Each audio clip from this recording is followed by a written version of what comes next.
Sim, no livro a gente tem uma sequência lógica de ação de como tratar as pessoas, né? E existe também dentro do nosso ministério os cursos.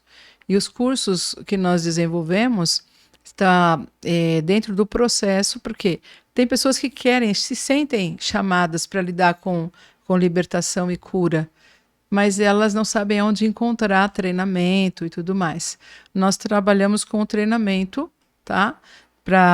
Nós temos que quer ser, quer ser libertador, isso. Qual é o nome do curso? Nós temos os cursos, nós temos uma sequência de aulas, de cursos. Os nossos cursos não são muito longos, são trimestrais. Tem apenas o mais longo, é o Conhecendo o Mundo Espiritual, que ele trabalha 6 meses de conteúdo. Mas temos o Conhecendo o Mundo Espiritual, que trabalha a área de libertação, mas também libera conhecimento a respeito do mundo espiritual. Né? Porque às vezes a gente pensa só, vai me ensinar só a expulsar demônio. Você tem que conhecer o que acontece no mundo espiritual para entender o porquê que tem e o que está acontecendo. Tá? Então, conhecer o mundo espiritual, Restaurando o Interior, que trabalha a área de cura. Nós temos o básico de intercessão, temos intercessão avançada, que mexe com a área de conquista de território, guerra espiritual a nível territorial, né? Também temos a área profética, chamada estrutura profética, em que você vai entender como funcionam as estruturas na área profética do ser. Porque, né, Deus equipou todos os seus filhos com algo extraordinário. E a área profética ela é ativada para auxiliar em todos os ministérios. Isto é, se eu sou pastor, eu preciso do profético. Se eu sou evangelista, eu preciso do profético. Entende? Se eu sou mestre, eu preciso do profético. Cada um vai ter dons específicos para avanço no seu chamado ministerial. Às vezes, o seu chamado ministerial está ligado com crianças. Talvez você tenha que ser libertador infantil. Nós temos o curso do nosso departamento chamado Recria, que é restauração de crianças e adolescentes. E o Senhor tem restaurado as crianças e adolescentes através do departamento que cuida dessa área. Entende? Então, nós temos, inclusive, alguns outros cursos, porque nós damos apoio à questão da capelania, né? Nós damos apoio para a Capelania da Capital, que é uma ONG que lida com essa área, e tem pessoas levando o evangelho dentro das prisões, dentro dos hospitais. Nós temos dado apoio para esse pessoal, e temos uns cursos de capelania também. Temos vários cursos dentro da nossa realidade, e os cursos de DNA. Né? Então vamos falar do DNA para ver uma pincelada. Tem o curso, né? Mas aí tem porque eu achei interessante, porque vamos dizer que algo ruim começou lá no meu bisavô, DNA. Sim. Isso vai passando pelo DNA e precisa haver uma cura, libertação. Qual é o nome que usa? Libertação ou é cura? Desconexão de pactos, é limpeza. Limpeza. Então, é possível limpar o DNA? É possível. É possível.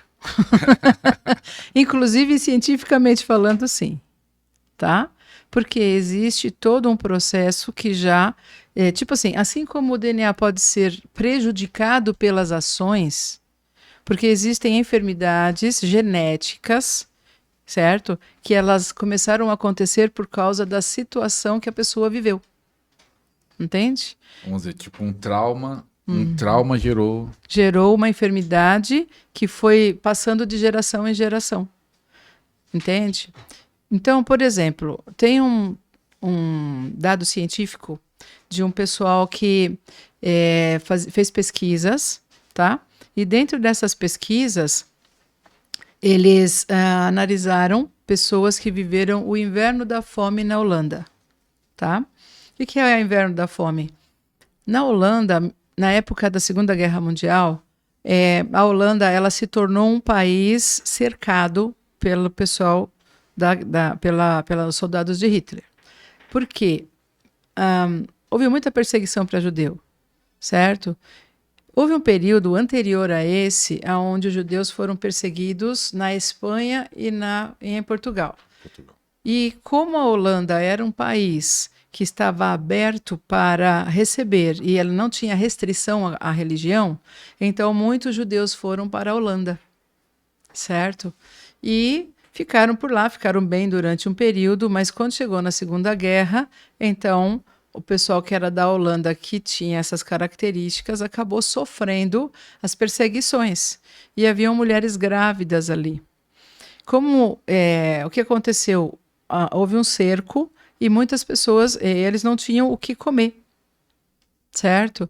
E elas foram alimentadas com 800 calorias, sendo que elas precisavam pelo menos de 2.000 calorias.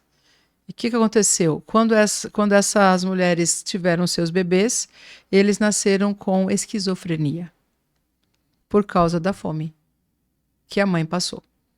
Então, acessou o DNA delas, certo?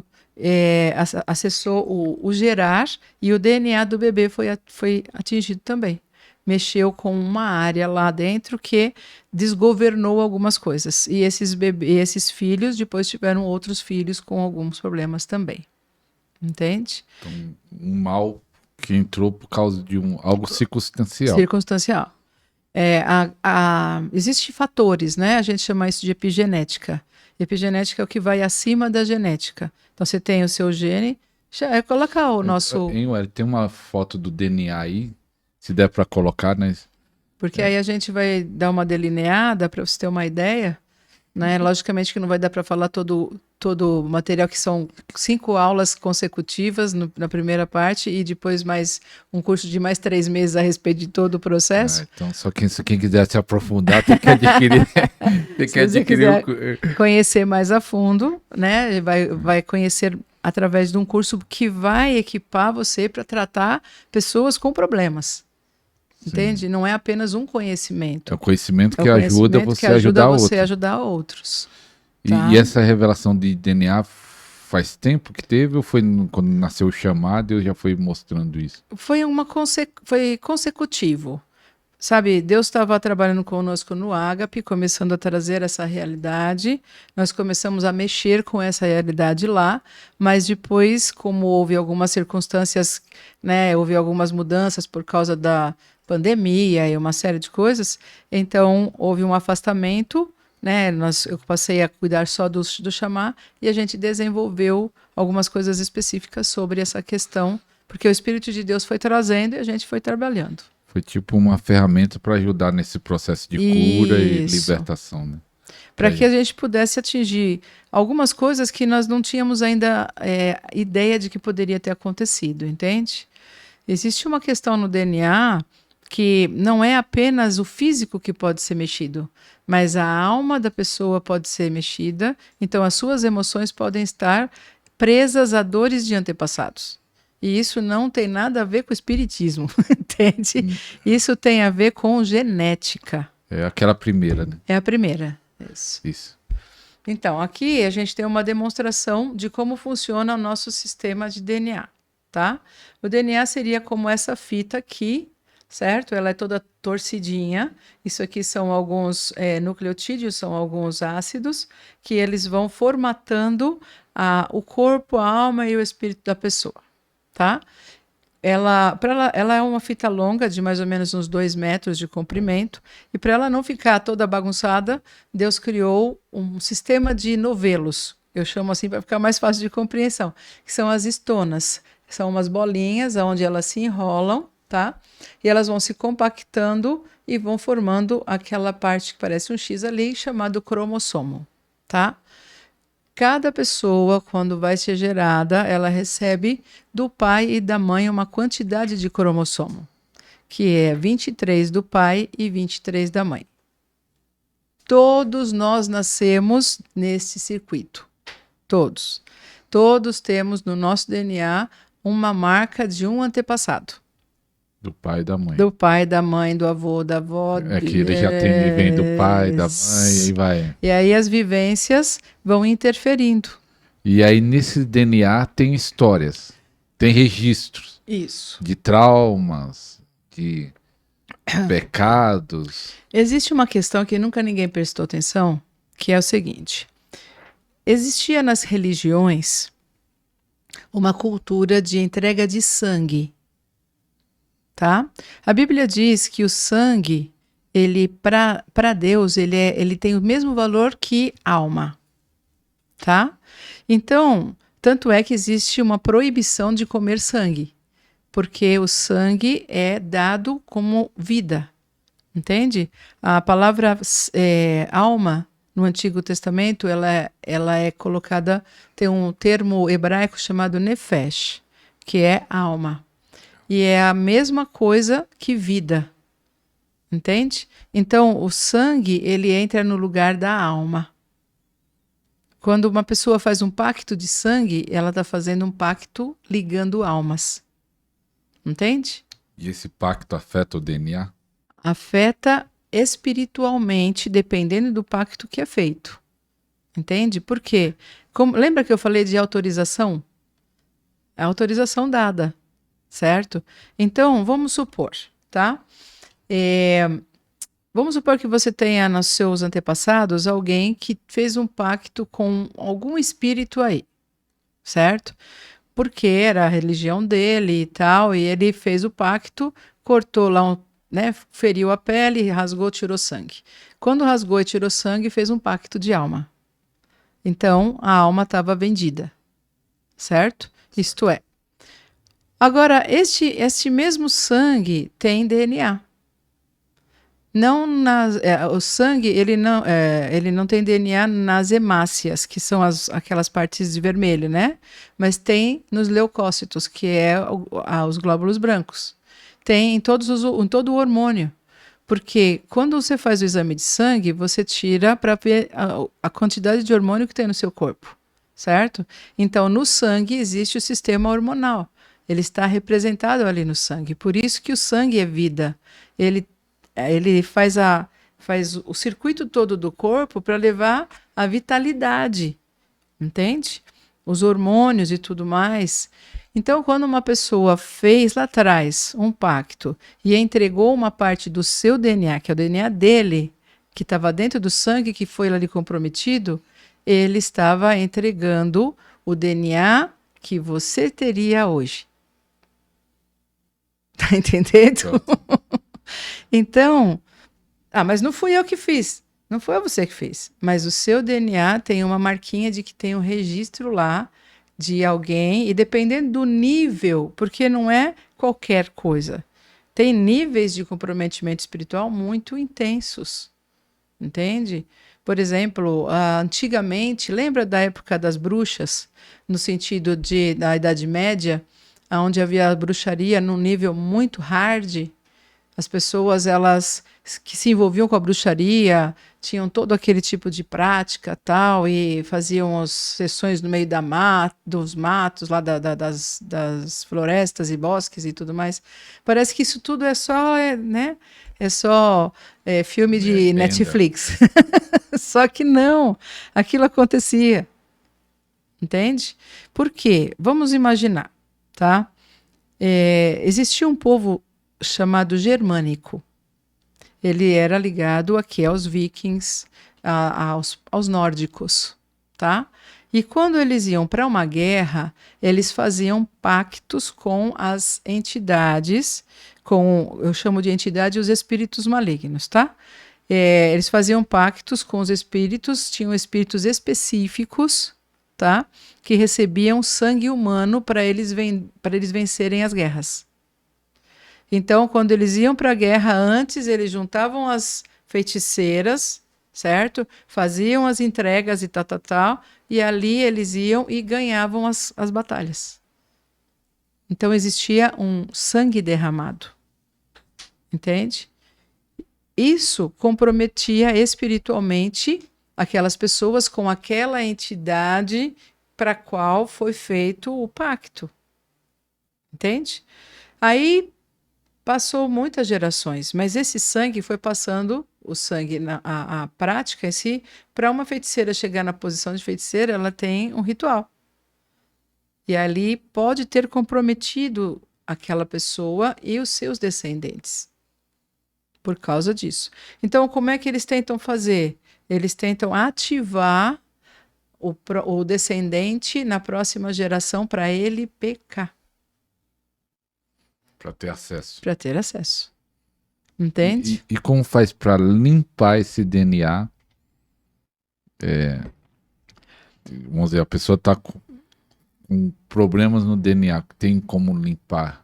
É uma oração? Sim, na verdade existe uma sequência de orações que nós fazemos dependendo daquilo que Deus mostra.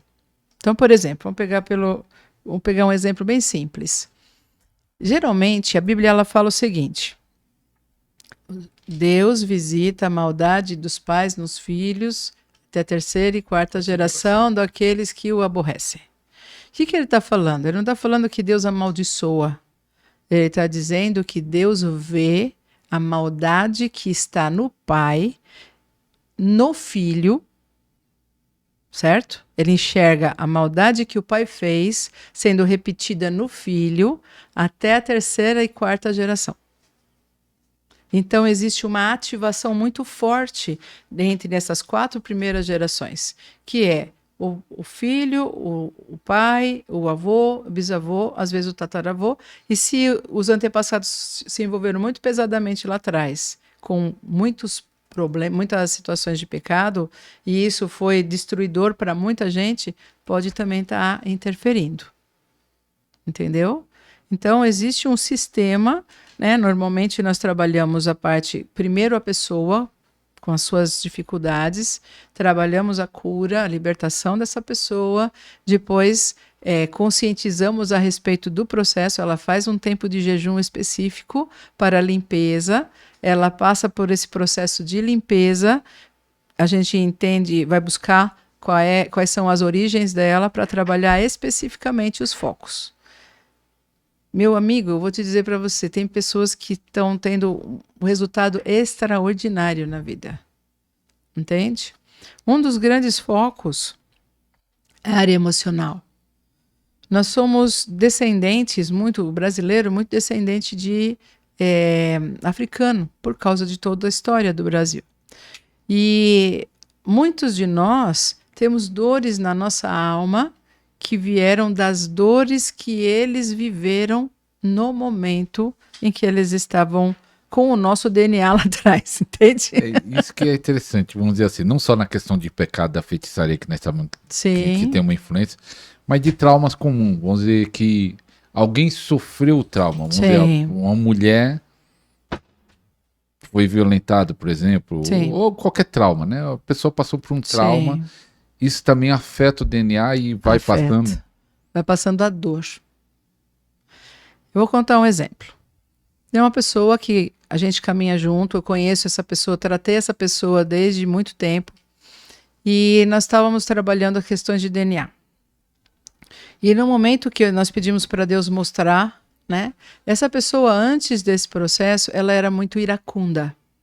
Ela ficava virada com qualquer coisa, ela explodia com qualquer coisa, ela era uma pessoa extremamente nervosa, né? Aí nós fomos trabalhando essa questão do DNA, e essa pessoa, durante o período da limpeza, nós pedimos para Jesus mostrar, e ele teve uma visão. Você sabe que Deus fala conosco através de um dom espiritual chamado palavra de conhecimento. A palavra de conhecimento pode se manifestar de formas diferentes. Ela pode usar todos os órgãos do sentido, certo? Então, Deus pode mostrar o que aconteceu com uma pessoa através de uma visão, de uma impressão, de sensações, entende? Então, essa pessoa que a gente estava tratando teve uma visão. E ela via uma escrava que estava no tronco e estava vivendo uma situação horrível dentro daquele processo, certo? De um castigo assim terrível. Então, a gente entendeu que essa dor que ele estava sentindo tinha a ver com este antepassado, que era essa escrava. Então, ele liberou perdão para quem a feriu, para quem molestou, que fez tudo que ele via dentro da cena. Ele liberou perdão. Por quê? O que faz o trauma permanecer? Quem viu foi Foi a própria pessoa que estava sendo tratada. O Ministério da Libertação é fundamental. Muitas pessoas estão presas em feitiçaria, presa em maldições familiares, presa no pecado, no vício. E Deus está levantando uma geração forte para libertar os que estão cativos, porque a Bíblia fala: para isso se manifestou o Filho de Deus, para desfazer as obras do diabo. Então Deus está levantando a sua igreja para libertar os que estão presos, e Deus quer levantar a sua vida, Deus quer levantar o seu ministério. O tempo está acabando, estamos nas últimas horas, nos últimos minutos. Deus quer levantar um ministério de libertação forte. Por isso, aproveita agora, aproveita esse super promoção, super oferta, 10 e-books sobre cura e libertação. Aproveita enquanto há tempo, aproveita essa oferta. Link na descrição, vai durar pouco tempo.